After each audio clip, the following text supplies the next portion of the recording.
Sir Revanth Reddy గారు అటు YouTubers పైన, జర్నలిస్ట్‌ల పైన తీవ్ర స్థాయిలో విమర్శలు చేశారు సార్.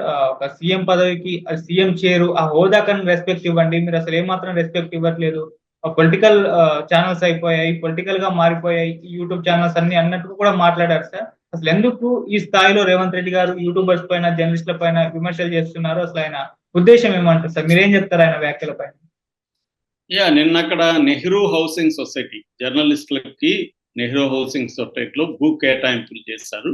దానికి సంబంధించిన పత్రాలను నిన్న డిస్ట్రిబ్యూషన్ కార్యక్రమం మన రవీంద్ర భారతిలో జరిగింది. ఆ కార్యక్రమంలో ఆయన మాట్లాడారు.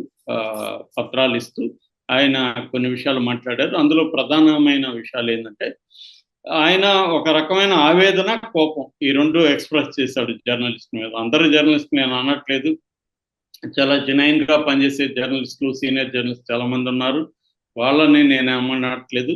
కానీ కొంతమంది జర్నలిస్టులు రెండు రకాలుగా ఆయన బ్రాడ్గా చెప్పాడు. ఒకరేమో ప్రతి ఒక్కడు యూట్యూబ్ ఛానల్ పెట్టుకొని ఇష్టం వచ్చినట్టు మాట్లాడుతున్నారు అనేది ఒకటి. రెండవది, కొంతమంది జర్నలిస్టులు కొన్ని పొలిటికల్ పార్టీ తోకలుగా మారిపోయారు. ఆ జర్నలిస్టులు చాలా ఘోరంగా మాట్లాడుతున్నారు. చీఫ్ మినిస్టర్ని కూడా చీఫ్ మినిస్టర్ అంటే పనికిమాలోడు అన్నట్టుగా కనీసం ఆ పదవి కన్నా గౌరవం ఇవ్వాలి, వ్యక్తికి ఇవ్వకపోయినా కుర్చీకైనా గౌరవం ఇవ్వాలి కదా, మీరు రాజ్యాంగబద్ధమైన పదవి కదా అది, అది కూడా ఇవ్వకుండా మాట్లాడుతున్నారని చెప్తున్నాడు. అది అందులో ఆవేదన వాస్తవం ఉంది.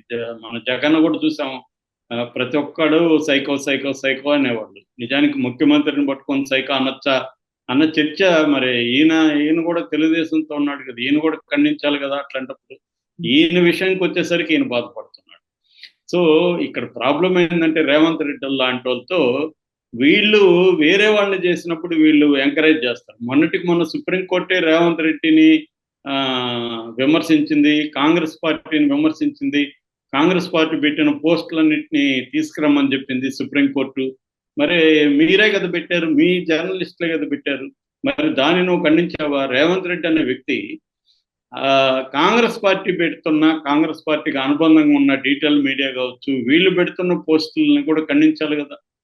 సాక్షాత్ ఈయనే అన్నాడు, బీజేపీ బీఆర్ఎస్ కలిసిపోయినాయి కాబట్టి కవితకు బెయిల్ అవుతుందని. మరి ఈయన అనొచ్చా? అది ఈయన అనకూడదు కదా.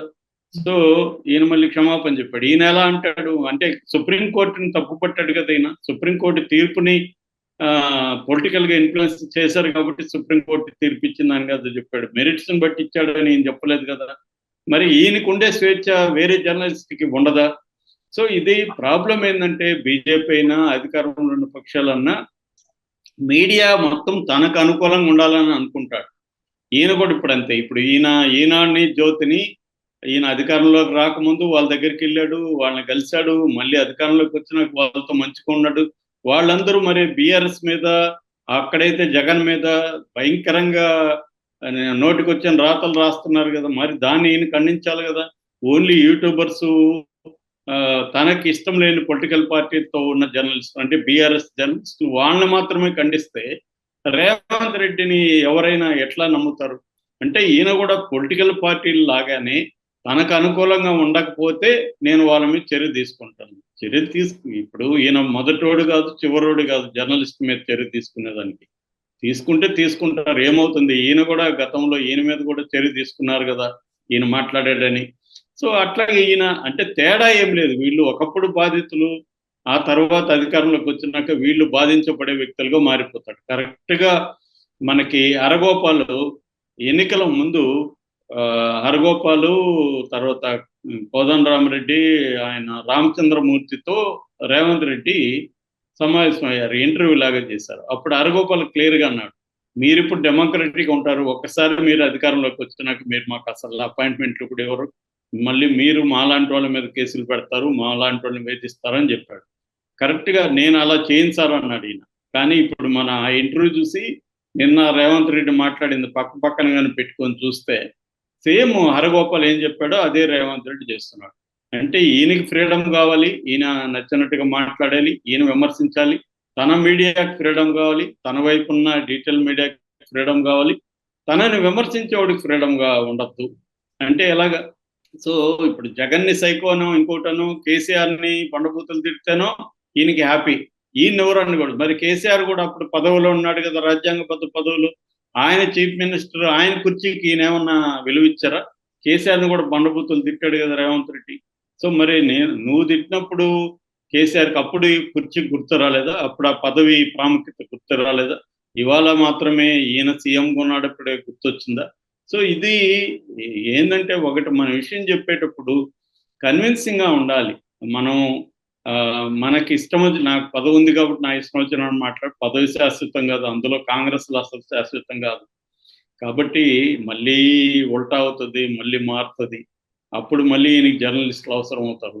సో ప్రతిపక్షంలో ఉన్నప్పుడు ఇలాగే మాట్లాడుంటే మనం ఇప్పుడు అర్థం చేసుకోవచ్చు. ప్రతిపక్షంలో ఉన్నప్పుడేమో మీడియా కావాలి, ఎందుకంటే అధికార పక్షానికి వ్యతిరేకంగా రాసే వాళ్ళందరూ ఈయనకి కావాలి. ఇప్పుడేమో అధికార పక్షాన్ని విమర్శించకూడదు, విమర్శిస్తారు, దాన్ని తట్టుకొని ముందుకెళ్ళాలి. రాజకీయ పార్టీ కాంగ్రెస్కి మీడియా లేదా? ఒక పక్క నేషనల్ వైడ్గా బీజేపీ మీడియా మీద చేసే దాడుల్ని, మీడియా కంట్రోల్ చేసే పద్ధతులనేమో కాంగ్రెస్ అక్కడ ఖండిస్తుంది. ఇక్కడికి వచ్చేసరికేమో అదే కాంగ్రెస్ మీడియాని నేను సహించను, మేము గమ్మున ఉండాలా, నేను సహించాలా అని చిన్న పెద్ద మీడియాని, అంటే ఇక్కడ చిన్న మీడియా మాత్రమే ఈయనకి వ్యతిరేకంగా ఉన్నట్టు భావిస్తున్నాడు.